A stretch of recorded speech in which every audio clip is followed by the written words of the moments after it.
Abra sua Bíblia em Gênesis capítulo 29, Gênesis 29, versículo 29.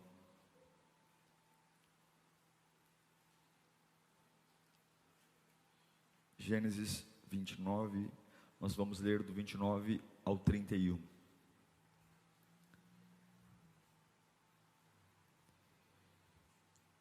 O texto diz: Labão deu a Raquel, sua serva Bila, para que ficasse a serviço dela. Jacó deitou-se também com Raquel, que era a sua preferida, e trabalhou para Labão outros 7 anos. Quando o Senhor viu que Lia era desprezada, concedeu-lhe filhos. Qual foi a razão de Deus dar filhos a Lia? Qual foi a razão? Porque ela era o quê? Desprezada. Raquel, porém, era... Volta o versículo 30. Por que Raquel foi estéril? Jacó deitou-se com Raquel, que era sua. Então, Raquel era a preferida e Lia era a desprezada. Por que Deus deu filhos a Lia? Porque era... E Raquel era estéril porque era... Ok? Avança o 31, por favor, só mais uma vez. Quando o Senhor viu que Lia era desprezada, concedeu-lhe filhos. Raquel, porém, era estéril. Pai, fala conosco nesta noite. Além de nós aqui na igreja, os irmãos aí na tenda, existem centenas de pessoas pelas redes sociais esperando ouvir tua voz, esperando a voz que faz o que nenhuma outra voz faz, dar direção norte. Oh meu Deus, eu imploro, fala conosco. Fala, Senhor, fala tão profundamente que eu entenda, Senhor, que eu entenda o que o Senhor tem para mim. E eu te peço, fala, confronta, ajuda-nos, ó Deus. Ajuda-nos a entender que a vida não é um mar de rosas. Nós estamos numa guerra sangrenta contra um adversário que não tem piedade e compaixão. E eu não posso me dar ao luxo de estar sem revelação da tua palavra. Eu não posso sair de casa, eu não posso acordar sem ter uma clareza do que o Senhor espera de nós. É o que eu te peço em nome de Jesus. Amém. Eu sei que o tema desse sermão parece ser uma palavra um pouco batida, né? Ou uma profecia irresponsável. Você ainda vai sorrir de ter chorado. Mas eu acredito de verdade que algumas coisas que a gente olha e fala assim: como é que pode alguém sofrer assim e ninguém fazer nada? Todo mundo tem um caso para contar, uma história para contar, até porque a televisão não nos deixa não ficar sabendo, né? A gente liga à tarde nas televisões, é só tragédia, assassinato, abandono, estupro, abuso. E algumas vezes a gente senta no sofá e fala: que mundo é esse? Que parece que as pessoas não têm proteção, as pessoas não têm em quem se apegar. Gera aquela revolta. Quando você olha, por exemplo, para crianças que nascem de mães que não, nem na verdade são mães, né? Ela engravidou num sexo sem cuidado, e aí a criança é rejeitada no ventre. Durante todo aquele processo não se tem um pré-natal, não se tem um cuidado, e quando nasce se entrega no hospital, quando muito não se coloca na calçada. E não acho que isso é raro, acontece muito, abandono de crianças. E aí você olha para isso e dá a impressão de que Deus não está vendo, né? Porque a primeira sensação que a gente tem é: se Deus estivesse vendo, por que Ele permitiu isso? Por que Deus permitiu isso? Por que Deus permitiu aquilo? A família de Abraão sempre foi uma família muito complicada. E a família de Abraão tinha um defeito, que passou de pai para filho, filho para pai e neto. O grande problema da família de Abraão, e Abraão tinha, era o problema das preferências. Sempre tinha um querido, sempre tinha alguém que era mais querido do que o outro. Abraão teve 2 filhos, Ismael com Agar, Isaque com Sara. Mas o preferido, quem era? Era o Isaque. Não tenha dúvida disso. Você vai ver dentro da família de Abraão isso, a preferência tendo. Isaque, filho preferido, tem gêmeos, Esaú e Jacó. Qual era o filho preferido de Isaque? Esaú. Jacó era o filho preferido da Raquel, e Esaú, filho preferido do Isaque. Jacó se casa com Lia, porque o Labão trapaceou com ele. Ele trabalhou 7 anos para se casar com Raquel, e no dia da lua de mel, o Labão coloca a filha mais velha na noite de núpcias.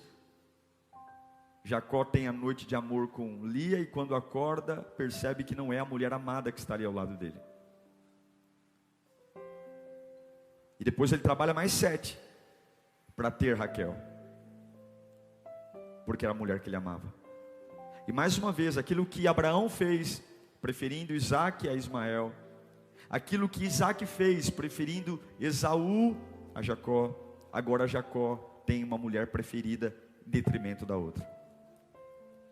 Quando você é a parte escolhida, a parte favorecida, é bom.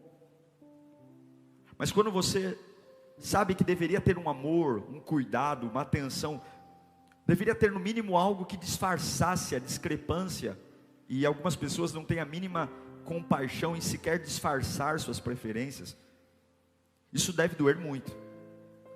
Quando você percebe alguém que deveria estar no mesmo patamar que você, tendo muito mais chances, muito mais afeto, muito mais amor, muito mais cuidado, muito mais abraços.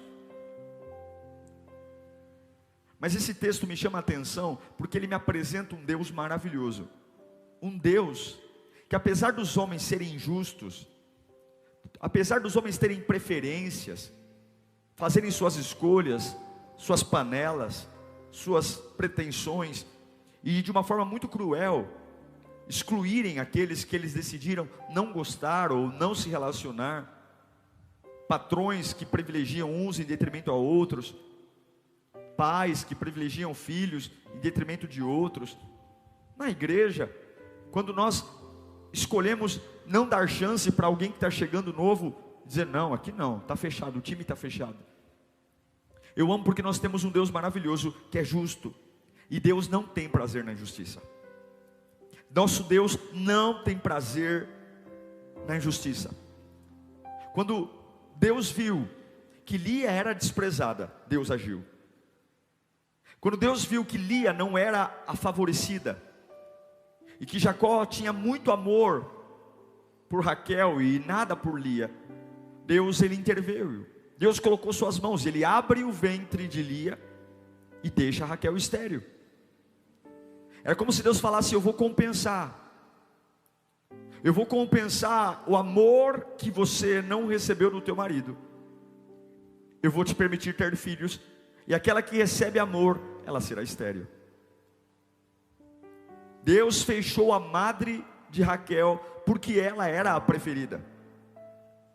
Quando eu leio esse texto, meu coração sorri, porque eu vejo um Deus que observa o que acontece conosco.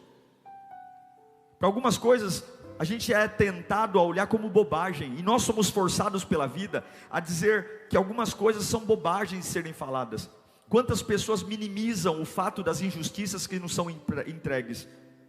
Quantas vezes sentir injustiça, nada a ver. A gente sabe, está na cara que é uma predileção. Está na cara que eu estou sofrendo um processo onde me foi tirado direitos.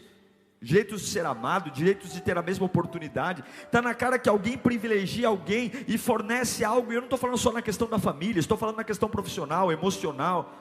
Está na cara que alguém que teve mais do que o outro, e aí você olha e fala: mas não é justo. E alguém fala: nada a ver, você que não sabe ver direito.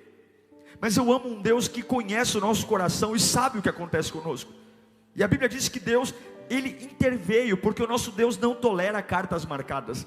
O nosso Deus não tolera o desprezo. O nosso Deus não tolera a falta de respeito. E eu já quero dizer para você que está aqui hoje, dizendo: pastor, eu me sinto um lixo pela forma como eu tenho desenvolvido, eu tenho chorado, porque aparentemente a vida não tem sido justa. Os recursos, as oportunidades que me foram entregues não estão sendo justas. Eu quero que você coloque algo no seu coração: Deus sabe o que está acontecendo com você. Deus sabe o porquê você nasceu com menos. Deus sabe porquê você não teve tudo o que todos deveriam ter. E Ele vê isso. Ele vê. Mulher não dar luz era um problema sério. Na sociedade judia, uma mulher estéril era como ter um vírus do HIV. Era algo terrível. Não o vírus do HIV hoje, porque hoje o HIV já se tornou algo. Mas na década de 90, quem tinha HIV, a pessoa atravessava a rua. Naquela época, uma mulher estéril era vista como uma pessoa amaldiçoada, uma pessoa que não tinha o favor de Deus. E Deus, Ele coloca a mão no meio da família de Jacó, e Ele interfere, dizendo: você vai ter filhos e você não vai ter filhos. Deus fica ao lado de Lia, quando a vida foi injusta para ela. Deus sempre vai ficar do lado daquele que sofre injustiça. Deus sempre. Das 12 tribos de Jacó, a única tribo que foi separada para cuidar do templo era a tribo de Levi.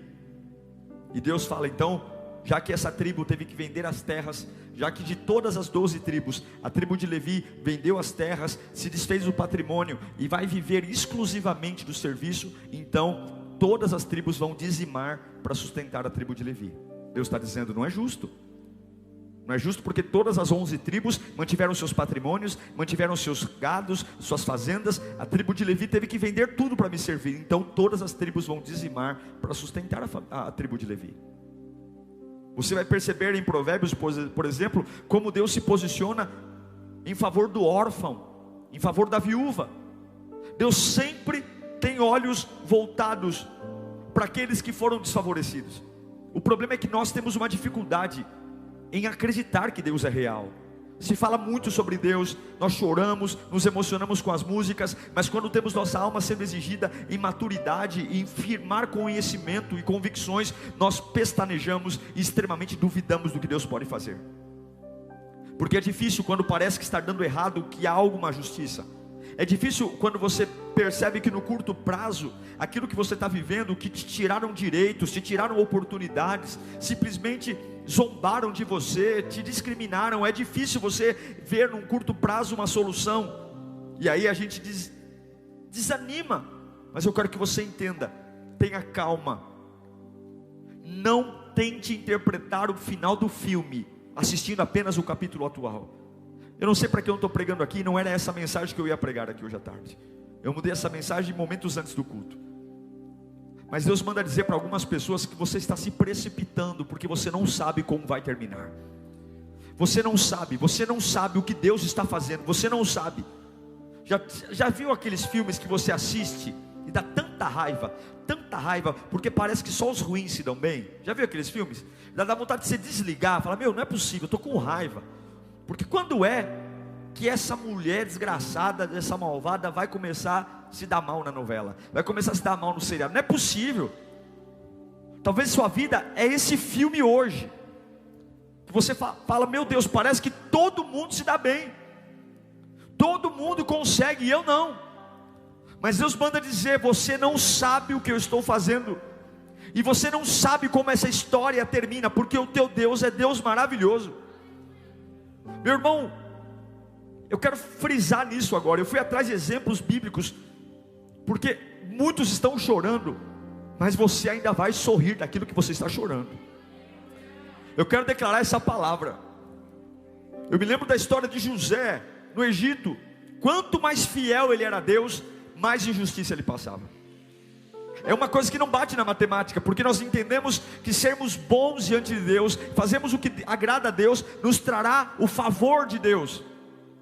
E é difícil você olhar para as suas atitudes e falar: poxa vida, quando eu estava no mundo, eu não me preocupava com as minhas atitudes, mas eu tinha paz, eu tinha amigos, eu tinha dinheiro, e agora que eu me consertei, agora que eu parei de fazer os erros que eu fazia antes, agora que eu vou para a igreja, sou um voluntário, Meu Deus, nunca me faltou dinheiro, agora me falta dinheiro. Nunca me faltou amigos, agora me falta amigos. Agora que eu estou fazendo tudo certo, pastor, tudo está no eixo. Meu casamento está no eixo, minha vida espiritual está no eixo, sou comprometido contigo, e agora é injustiça, é perseguição. Meu irmão, quanto mais José era fiel a Deus, mais ele era moído. Deus deu um sonho para ele, ele conta o sonho para o pai, para a mãe, para os irmãos, ele é ridicularizado, é tido por arrogante, por presunçoso. O sonho dele, que ele não inventou, ele só contou na ingenuidade de um adolescente. Aquele sonho joga ele num buraco. O objetivo era matá-lo, mas como ele cai no buraco e não morre, vendem como escravo. Ele vai para a casa de um lugar, o camarada é honesto, trabalhador. A mulher do Potifar, o patrão se interessa por ele, o assedia, e ele é fiel, ele não cai na tentação, ele não se deita com a mulher do Potifar. Só que ele vai preso por ser honesto. Ele vai preso, a mulher o acusa de estupro, e ele vai preso por isso. Como é que você acha que uma pessoa que abusou, que tentou abusar de um governador do Egito como Potifar é recebido na prisão? Você acha que estendem tapete vermelho para ele? Ele é um estrangeiro. Como você acha que foi a entrada de José dentro da prisão? Que recomendação Potifar deve ter dado para os soldados? Que recomendação Potifar deve ter dado para os carcereiros? A Bíblia não relata, porque José era tão maduro, que nem José expressa o que sentiu na prisão. Mas eu tenho certeza que Potifar deve ter dito para os soldados: esse cara aí, ó, tentou mexer com a minha mulher, façam justiça por mim. Aí você fala, a conta não fecha, porque como que eu fui fiel? Poderia ter me deitado com ela, poderia ter tido dinheiro, a mulher era rica, poderia virar um gigolô de luxo, poderia ter tido prazer da carne, tudo, mas não me deitei com ela, fui fiel a Deus. E qual é o preço? O preço que eu estou preso, sofrendo traições, interpreta o sonho do padeiro, e o padeiro esquece ele, fica 12 anos esquecido. Meu Deus, eu ajudei alguém, o camarada ia morrer, eu ajudei ele a interpretar o sonho. Ele conta o sonho para Faraó, e eu só pedi uma coisa para ele: quando você estiver de frente para o Faraó, lembra-te de mim, fala de mim para o Faraó, só isso. Quem sabe Deus não haja por compaixão e ele me tira daqui. O camarada é beneficiado pela interpretação do sonho, ele vai lá, conta o sonho, é livre da morte, e ele esquece de José. Ele fica 12 anos, irmãos, não são 12 dias, são 12 anos preso, porque ele ajudou alguém. Se o evangelho que você acredita é um evangelho previsível, você não sabe o que é o evangelho, porque algumas vezes você vai fazer muito bem para alguém, e você vai receber nada em troca, quando não receber, desaforo e ingratidão.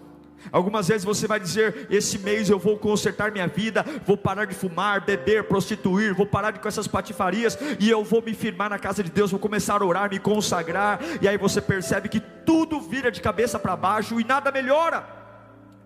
Mas Deus manda dizer para você algo: Deus não é como micro-ondas, meu Deus do céu, não é como uma água gelada que eu coloco 40 segundos e ela está quente.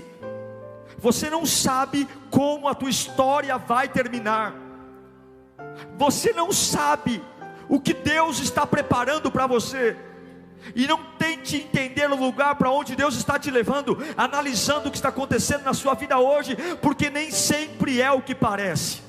Deus prometeu a José que ele seria governador do Egito, e não é o que parece porque ele está na prisão, não é o que parece porque ele está acusado de estupro, não é o que parece porque ele está esquecido 12 anos numa prisão. Mas nem sempre o que acontece comigo hoje é o que parece. Nada do que aconteceu mudou o fato de ele sentar na cadeira do Egito e Deus cumprir a história dele. E ele não termina a história dele como um estuprador, como um fugitivo, como um morto, como um escravo. Ele termina a história dele do mesmo jeito que Deus começou e chamou. Se você está vendo algo que não parece com aquilo que Deus te chamou, pastor, não foi para isso que Deus me chamou. O capítulo atual não é isso, não é para isso que eu tenho orado. E Deus está dizendo, eu sei que não é para isso, mas eu preciso gerar algo em você. E eu tenho visto toda a injustiça, eu tenho visto todas as traições, eu tenho visto tudo aquilo, eu tenho visto todos aqueles que são mais amados do que você, aqueles que têm mais oportunidades do que você, eu tenho visto tudo. Eu quero dizer uma coisa: eu sou Deus de justiça, diz o Senhor.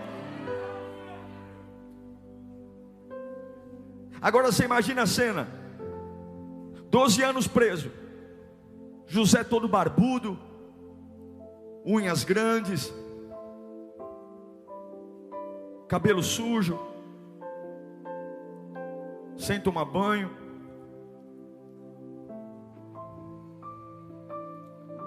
Agora chega uma outra pessoa para interpretar sonhos. Agora quem tem um sonho de novo é Faraó.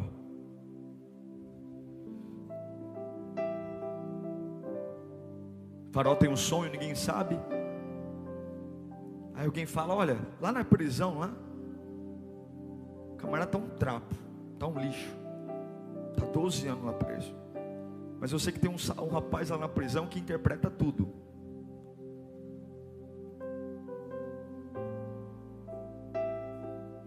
O que é? Ele é uma mãe de Ná? Não sei, mas tem gente que já foi livre da morte por causa dele. Ah é? Pega esse garoto, traz ele para cá, dá um banho nele, faz a barba dele. Eu tive uns sonhos aí com umas vacas. Ele interpreta mesmo?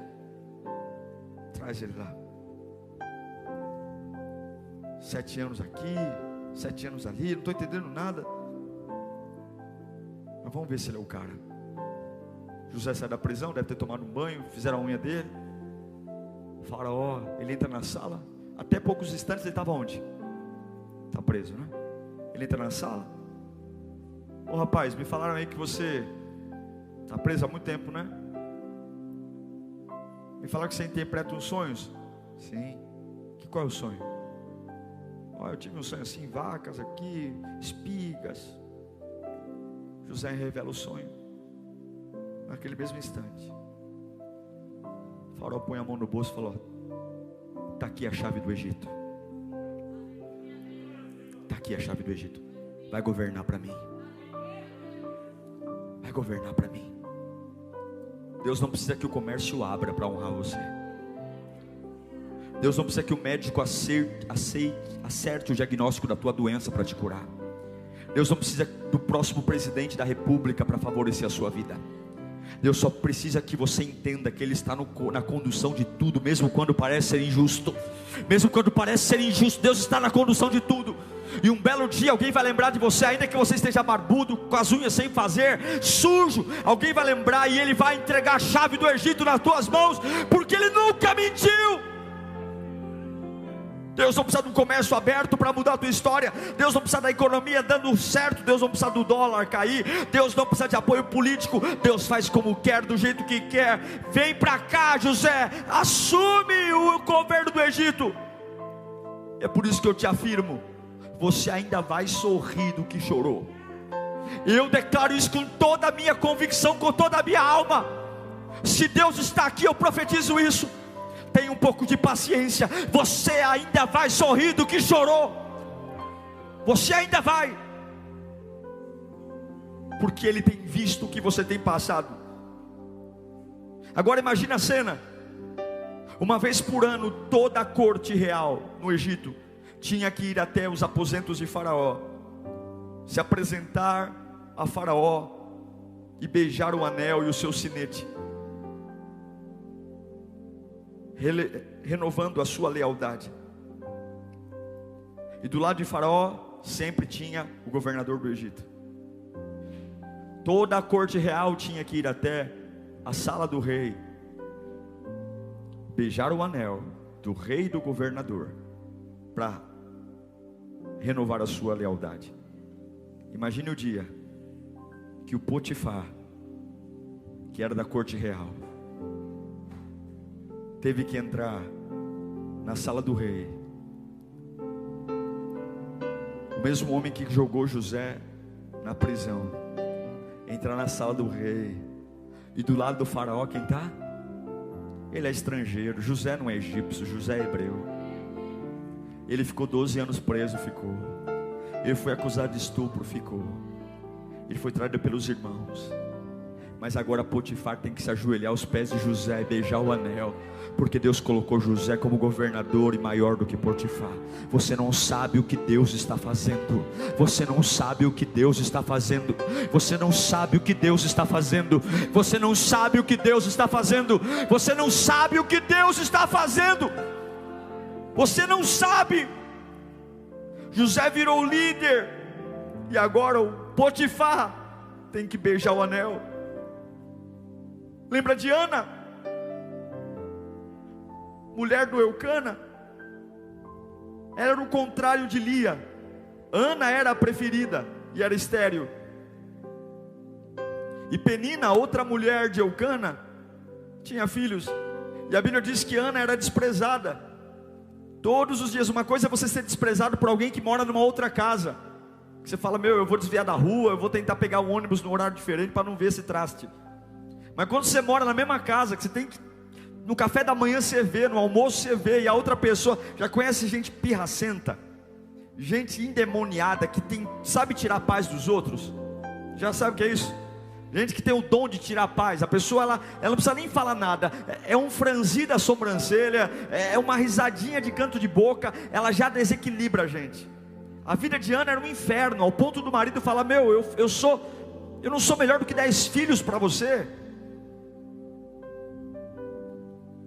Mas ela era humilhada. Era como se Penina esfregasse na cara dela os filhos que ela não poderia ter. E um dia ela vai para o templo, chora. Deus abre a madre dela, você sabe disso. E quem que Deus dá a ela? No ventre dela não nasce qualquer um. Os filhos de Penina, eu não sei quem são direito, mas o filho de Ana eu sei quem foi. Foi daquele ventre que foi humilhado, ridicularizado, que Deus colocou Samuel dentro dele, o maior profeta do Antigo Testamento. Foi Samuel que iniciou a era dos reis de Israel. Foi Samuel que ungiu Saul. Foi Samuel que ungiu Davi. Foi o profeta chamado para ungir reis e estabelecer monarquia em Israel, do ventre de uma mulher que foi desprezada. Porque o nosso Deus sabe o que acontece com você, e Ele só espera algo. Espere. Se você tiver paciência, você verá a glória de Deus. Se você tiver paciência, você verá. O nosso grande problema é lidar com o tempo, com as humilhações, com a ansiedade, com as cobranças. Mas saiba de uma coisa, Deus não está nem aí para isso. Se você não sabe lidar com a ansiedade, o problema é seu. Deus tem um plano. Se você não sabe esperar, sofra sozinho, porque Deus não vai mudar a essência do que Ele quer fazer para tentar aliviar a sua humanidade. Ou você coloca a sua humanidade em direção a Deus, ou sofra sozinho, porque Deus não vai alterar o plano que Ele tem, que é perfeito, que é maior do que os nossos, com pensamentos maiores do que os nossos, para atender meus chiliques e meus ataques de ansiedade. Eu que vá adorar, eu que vá orar, porque melhor do que o que eu quero hoje é o que Deus projetou para mim e para você. Você quer comer manga verde? Deus vai te dar. Você quer comer banana verde? Deus vai te dar. Mas quando chegar a dor de barriga, não vem reclamar. Você quer comer verde? Você quer precipitar o que Deus tem para você? Você quer agora? Não está pronto, mas quer agora? Depois não reclama da dor de barriga. O problema não é quando Deus diz não. O problema bom é quando Deus diz sim. Porque quando Deus diz, você vai chegar lá, o inferno inteiro vai cair de joelhos, mas você vai chegar lá.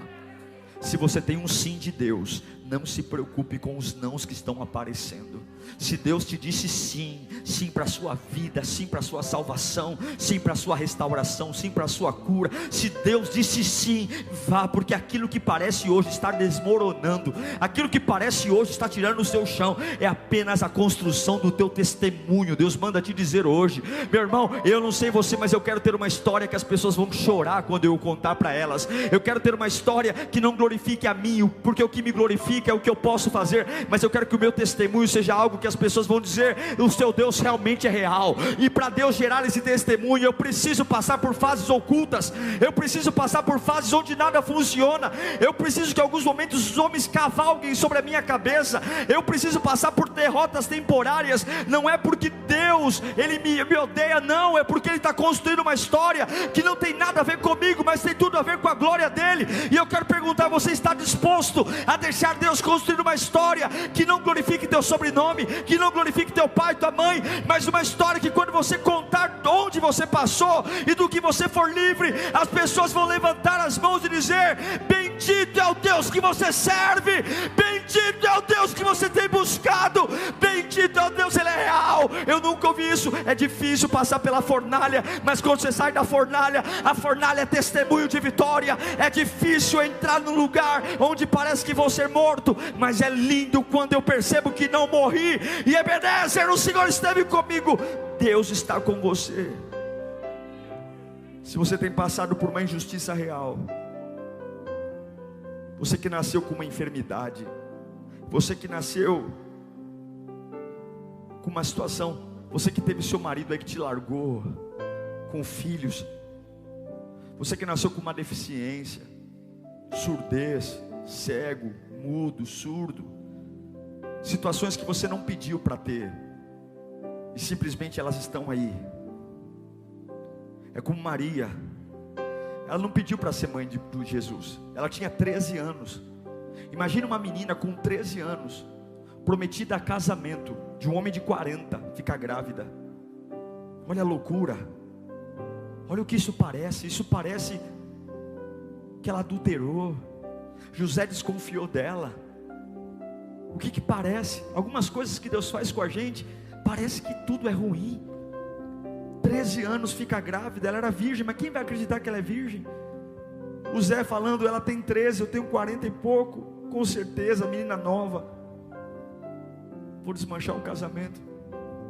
Mas que bom que Deus falou com José e ele ouviu, e ele não encerrou a história naquele capítulo, ele deixou o capítulo continuar. E daqui a pouco ele entendeu que o que estava no ventre de Maria não era um caso de adultério. O que estava no ventre de Maria era o Salvador da humanidade. A história deles entrou para a história mundial como aqueles que foram geradores de Jesus Cristo, autor e consumador da nossa fé. Mas que bom que ele conseguiu ouvir Jesus, que bom que ele conseguiu casar-se com uma moça. E a Bíblia diz que ele não teve relações com ela até quando Jesus nasceu. Ele casado com ela, ele poupou Maria, ele protegeu, ele cuidou, porque ele entendeu que aquele capítulo dolorido, onde riram dele, chamaram de corno, já você é inocente, vai casar com ela mesmo, a barriga estava aparecendo, hein, Zé? Pelas minhas contas, isso foi antes, hein, Zé? Abre o olho, hein? Mas tem horas que você precisa engolir o que as pessoas estão falando, porque você não é definido pelo que as pessoas falam e pensam de você, você é definido pelo que o céu diz ao seu respeito. E quando Deus fala com José, ele casa, ele toma a Maria por esposa, e lá na frente, quando ele tem 33 anos, aquele menino que parecia um caso de adultério, derramou sangue e salvou toda a humanidade. 2020 anos depois, eu estou aqui falando do José, que não teve problema em passar uma fase difícil para dar legalidade à nova fase que Deus estava construindo. Deus não tem filhos prediletos, Deus não ama mais a mim do que ama você. Deus tem um plano tão lindo para a sua vida como tem para a minha. Deus não tem escolhidos, eleitos. Deus não tem aqueles que Ele fala: esses são os meus queridinhos. Quem tem queridinho é pai humano, mãe humana. Deus não faz acepção de pessoas, todos pecaram e todos estão fora da glória de Deus, mas todo aquele que nele crê não vai perecer e vai ter vida eterna. E é por isso que Ele deu o Filho. E se você está aqui, por mais difícil que seja a sua história, por mais injustiças que aconteceu, por mais direitos que te foram tirados, durma hoje com a cabeça no travesseiro sabendo: o meu Deus sabe o que aconteceu comigo, o meu Deus sabe o porquê que eu não sou tão bom quanto os outros, o meu Deus sabe porquê que o meu nascimento não foi tão fácil como o nascimento dos outros. E eu quero dizer que uma hora Ele vai compensar você. Você vai ver como a tua história vai acabar. Você só não pode desistir. Clame. Clamar é muito diferente de orar. É como Bartimeu à beira do caminho: Jesus, filho de Davi, tem compaixão de mim. Tem vários homens doentes ali, vários deficientes. Ele era cego à beira do caminho. O nosso problema é que nós tratamos nossas orações com problemas superficiais, esquecemos de falar do que importa. Pessoas não sabem orar.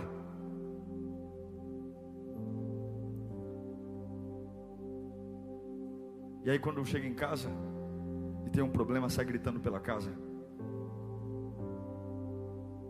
Quando você clama, Deus vai mandar alguém. Quando o povo de Israel clamou, Deus mandou Moisés. Ninguém me ama. Nem Jesus foi amado por todos. Ou foi amado por todos? Ninguém me ouve.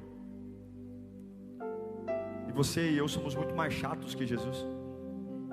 Somos muito mais chato não, Jesus não é chato, nós somos. Se ele perfeito foi desprezado, você acha que você está no lucro. Nós estamos no lucro. Se nós não orarmos.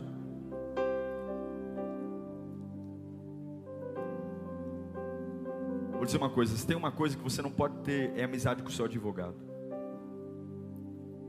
Quando você está muito amigo do seu advogado, é que seu casamento já acabou. Quando você tem uma oração muito conformada, clame ao Senhor. Eu quero liberar 4 promessas sobre a sua vida aqui agora. Você quer receber?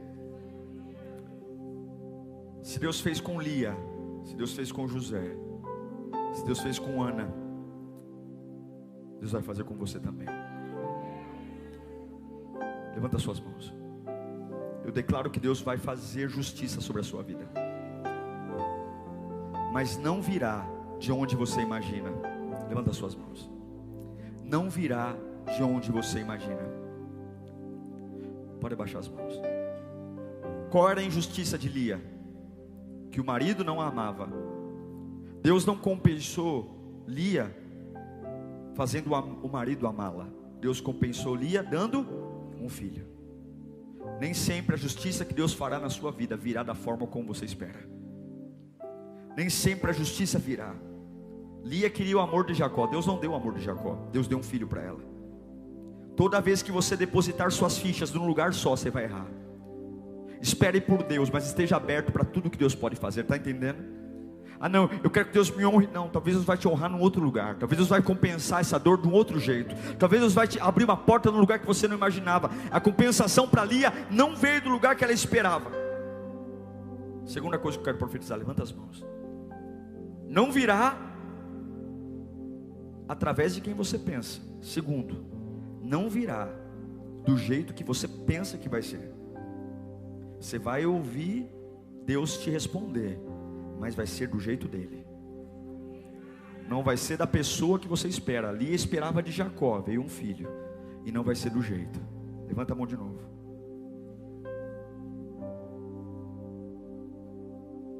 Controle suas emoções, porque não adianta dar piti. Não adianta você querer quebrar as coisas em casa. Deus não se move por piti. Deus não se move por carinho. Deus se move por fé. Você tem que acreditar hoje. Deus sabe o que aconteceu comigo. Deus sabe o que fizeram comigo. Deus sabe por que eu perdi, por que eu não tive o que todo mundo teve. E Deus manda te dizer: espere. Pare de dar piti e espere. Eu declaro o equilíbrio emocional sobre a sua vida agora. Eu declaro que Deus vai segurar as tuas emoções e você vai parar de remoer essa história. Você vai parar de querer interpretar o final da história pelo capítulo atual. Você não sabe, nem olhos viram, nem ouvidos ouviram, nem passou pela mente humana o que eu tenho guardado para os meus. E último, nunca virá da área que você espera. Deus te dará compensações em suas saudades, em suas lágrimas, em seus bullying, em seus desprezos. Mas essa compensação virá de formas que você não imagina. Algumas compensações serão um milagre na vida dos outros.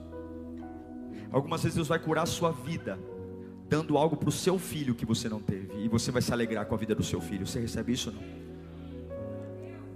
Algumas vezes Deus vai honrar suas emoções, permitindo ainda que você tenha algumas coisas, mas vai honrar na vida de alguém que você ama.